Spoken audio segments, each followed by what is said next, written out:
Hello. So this week I read a novel and a picture book, and the novel I read was Amal, Unbound, so I'm going to talk about this. And I also read Malala, Brave Girl from Pakistan, but also Iqbal, Brave Boy from Pakistan. So I can't wait to unpack both of these. I'm going to start with Amal, Unbound. I could not put this text down. It was incredible. It was emotional. It was inspiring. Amal is a 12-year-old girl. She's growing up in this small village in Pakistan. She loves her education. The education for girls isn't really supported. And she can really tell the difference between the boys' school and the girls' school. And that's how we really know that girls' education isn't really supported in Pakistan. Between her mother giving birth to another child and falling into a bad mental state, as well as some of Amal's actions towards the man who runs her village, her dreams of becoming a teacher and becoming really educated about everything vanishes. She's taken to the state of the man that she disrespected. His name is Jawab. He is the son of the man who really rules over her village.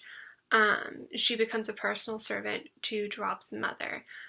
She does grow fond of Nazreen and realizes that they are very similar. Nazreen grew up in around the same village as Amal has been growing up, and they realize that they are very similar. But in the end, Amal can't stop thinking about going back home with her family and being back in school. So Amal and two other servants that are around her age take action towards Jawad, and it ultimately leads to their freedom. So it's really an incredible story, and there's so many things that you can talk about with this story. So I can't really get through all of them, but there are two that I really stuck out to me. The first is this idea of making choices, and if making choices, certain choices, or having to make choices is brave or not brave. In the book, I think that this is one of the biggest themes, at least it was to me. I think it's really centered around different choices that different people make. Amal realizes many times when she is talking about fairness in the world that a lot of it does revolve around choices. So there are choices everywhere in the book. However, there are a couple instances where the choices that Amal has to make also give her this, it makes her seem brave. And one of the most profound moments that I think in the book is when Amal tells Asif, her teacher at the literacy center, about what Jawad has done. And I think that this conversation is just amazing, and I really want to read it to you. So, he tells her, he says, "I'm not sure I've ever met anyone as brave as you," he finally said. "I'm not brave. I'm terrified. I just don't have a choice." "You always have a choice. Making choices even when they scare you. Making choices even when they scare you because you know it's the right thing to do. That's bravery." I think that was really an important moment for Amal as she has struggled with a bunch of choices that she's made and that other people have made in the book and in the past in her village. So I think that this is a great book to show students that while the world may not always be fair, we have choices of how we live in it, and it can really make all of the difference in your world. The second theme that I would really like to talk about and what I would really use in my classroom is Amal struggled with the gender roles in her village as well as her role as the eldest, along with the fact that she is one of 5 girls now in her family. So, as I've said, she's a young girl, she's 12, she loves to learn. She's well aware that the boys' school is much nicer and has more books than her school. But she believes that she has the right to an education. She loves education, she loves learning, she wants to know everything, like anything she could possibly learn.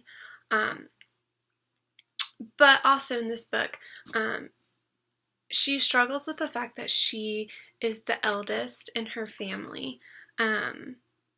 She has to take on the role of the caretaker of the home when her mom has another baby and falls into a bad mental state and is kind of ill.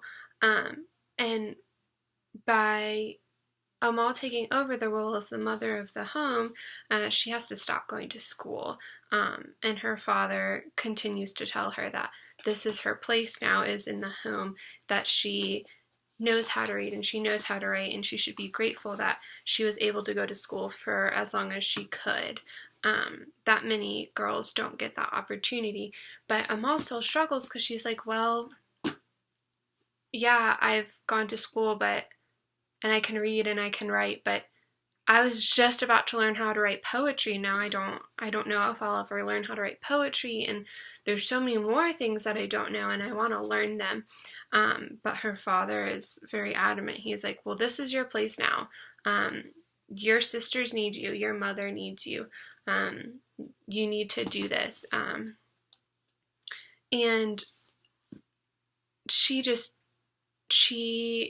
it. She understands that her family needs her, but it's really difficult for her to not be able to go to school, to the point where her closest sister in age figures out a way that she can teach Amal the lessons that they are learning at school, which I think is a really special moment. But another moment where Amal really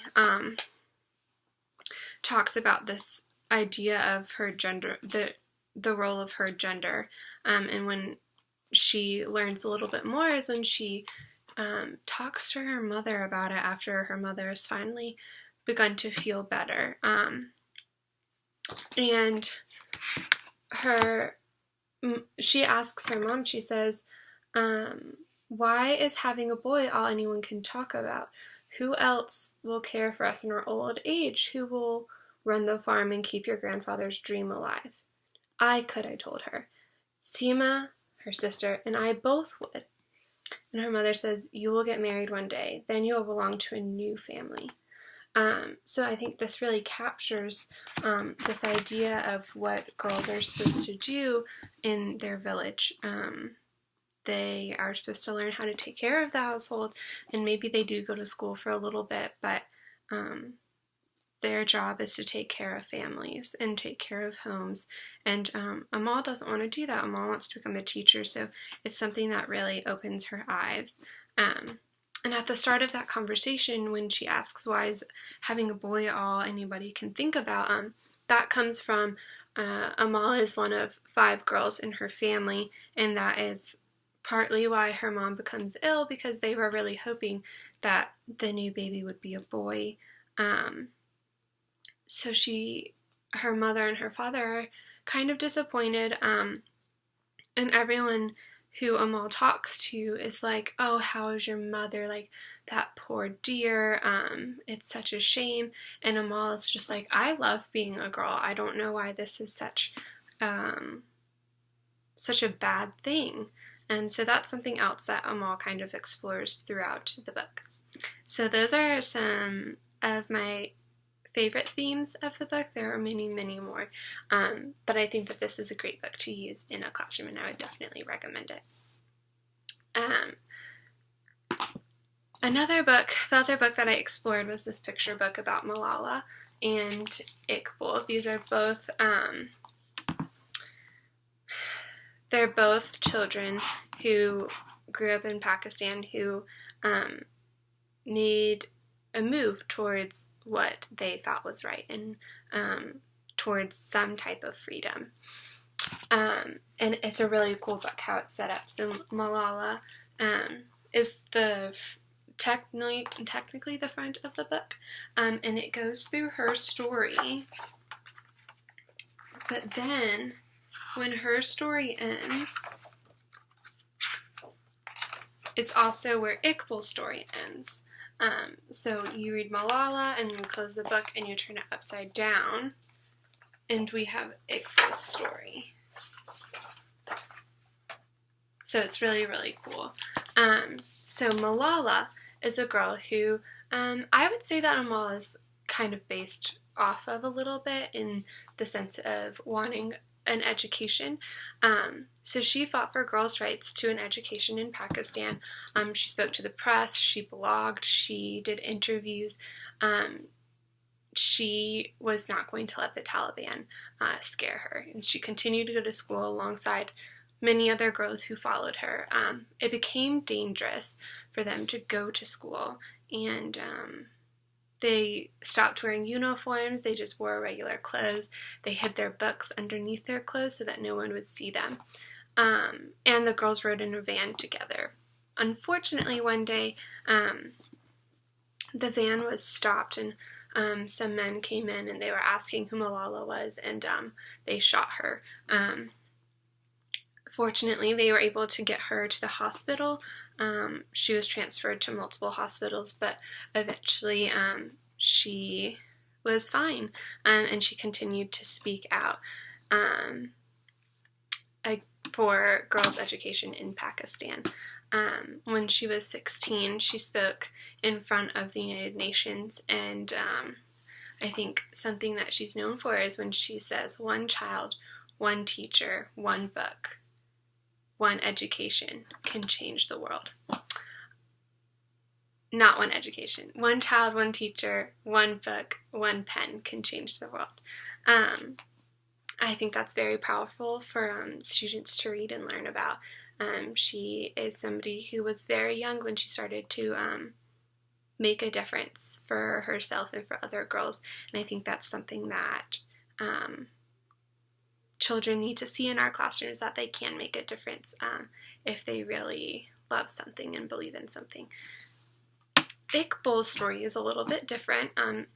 He's a boy who, at the age of 4, was taken to work at a carpet factory until his parents could pay back a debt to the factory because they had to borrow some money from them.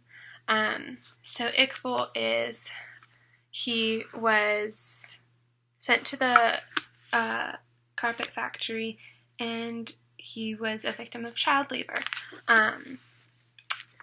But when he was 10, Iqbal was freed from the bonded libertarian.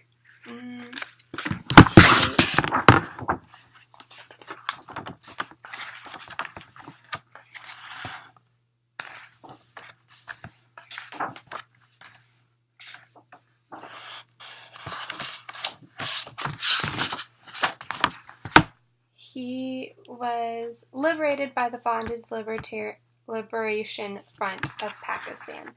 And once that happened, he began to speak out about child labor and against child labor, and he would give accounts of what he had experienced in that factory. The carpet factory, of course, was not happy about what he was saying and that he was doing this. And one day, when he was 12, as he rode his bike through his village, he was shot and killed. Not as happy of an ending as Malala, unfortunately, but I think it's still just as important. Both Amal, Unbound, and Malala are about a strong female role, and so it's nice that Malala is paired with Iqbal and how he was a strong role, and he I think could inspire many boys to step up and speak out for what they believe in as well. So